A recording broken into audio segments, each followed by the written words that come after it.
Okay, here we are. I've just watched the first episode of Wistoria, a Wand and Sword. Now, this will get a little spoilery, so for those that are wanting to watch the show themselves, you might want to watch it first and then come right back to this to hear my thoughts. Something else I will add before we get started is that I am watching anime for the very first time. This is my first foray into anime. I made a video about why I'm doing that. I'll drop the link in the video here, but I picked Wistoria, Wand and Sword for my first show because it has a very good rating on Crunchyroll. It's a 4.9, and also it's short. Well, so far it's short anyway. There's 6 episodes. I don't know if more are dropping or if the season is done. I really should have looked at that before I started, I suppose. So there may be more episodes dropping as we speak, or perhaps that is it. And there's going to be another season. I really don't know. So anyway, after I watched the first episode, I took some quick notes, and here are my thoughts.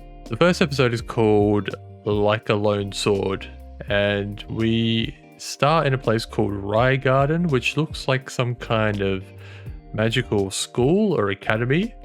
And then we're introduced to the main character, Will.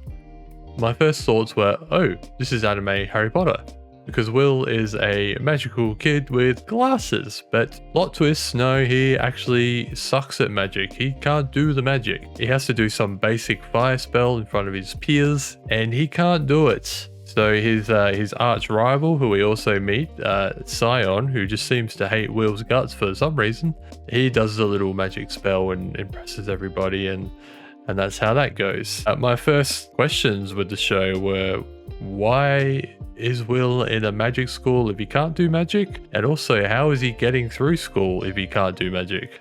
We quickly find out that he has found a little loophole in the system. He slays monsters in dungeons.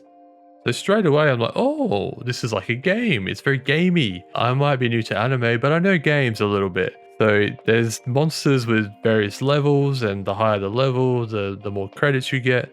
So that's how he's getting through school. It seems like even that system though is difficult for him. Much easier if you can do magic to get through magic school, as you might imagine. So Scion over here's Will is actually on the brink of being kicked out of the school. He needs to slay a level 4 or 5 monster to get enough credits to stay in school. So one of his teachers, who seems to be on Will's side, tips him off to a monster that he can slay and get enough credits.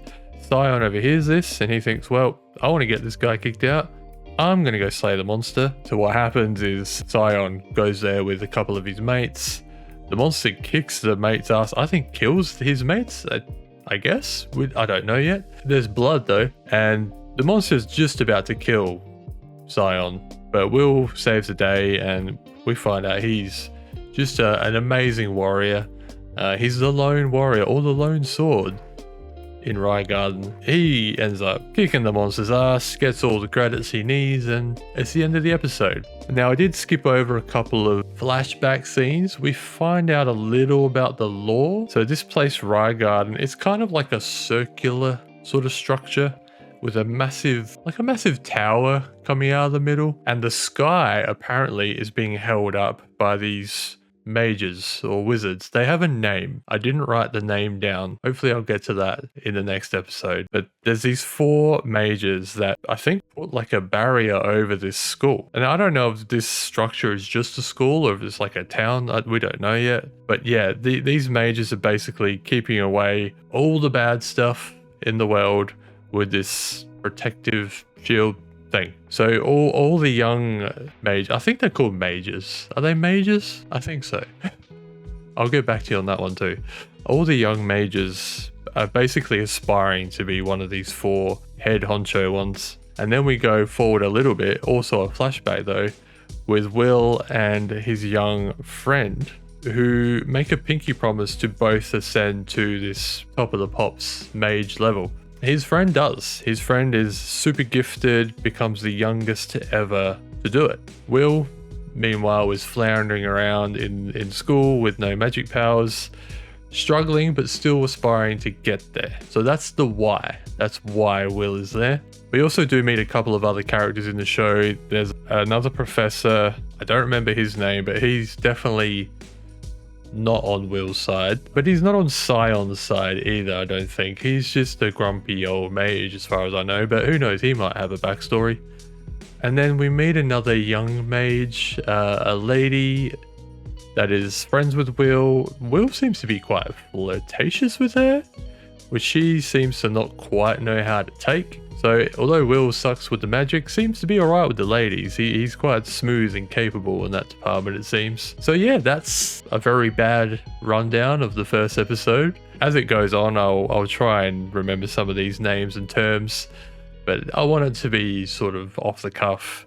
I'm not taking notes while I'm watching. I'm taking notes as soon as it finishes and then just writing down what I remember. I want to just take in the episode fully on its own, if you know what I mean. And then whatever goes in, goes in. So my thoughts on the show itself. As I say, I'm new to anime. I don't know if this kind of animation, this style, has a name. I'm sure it does. If it does, let me know. Educate me on the topic, please. But in this style of animation, all the humans seem to be very lean and tall and attractive and chiseled. It's definitely a style. They have like sharp edges, all the people. The scenery in the background and the music, all gorgeous, like really well done. I'm pretty sure this is a relatively new show, so I think it's quite modern in terms of the techniques they use and technology, I'm sure. Again, I'm a noob on the topic, educate me. And I think I quickly saw that this is actually an adaptation of a manga series. So yeah, this is probably like a pretty well loved story already, and we're getting a show of it just now. I really should have done more research, but really I just wanted to get started, and this looked good. I like fantasy, I like the fantasy genre, so I thought this might be a good way to start. And so far, yeah, I like it. I'm interested to see where it goes. It's definitely very visually pleasing to look at and listen to. It's, as far as I know, it's voiced in English. Like, it doesn't seem dubbed. I could be wrong, but it seems like the characters are speaking English to me. It's been good. I look forward to the next episode. I'll be doing these daily, so the next episode, when ready, will be around there somewhere. Click it. Do the click thing with a massive, I was going to say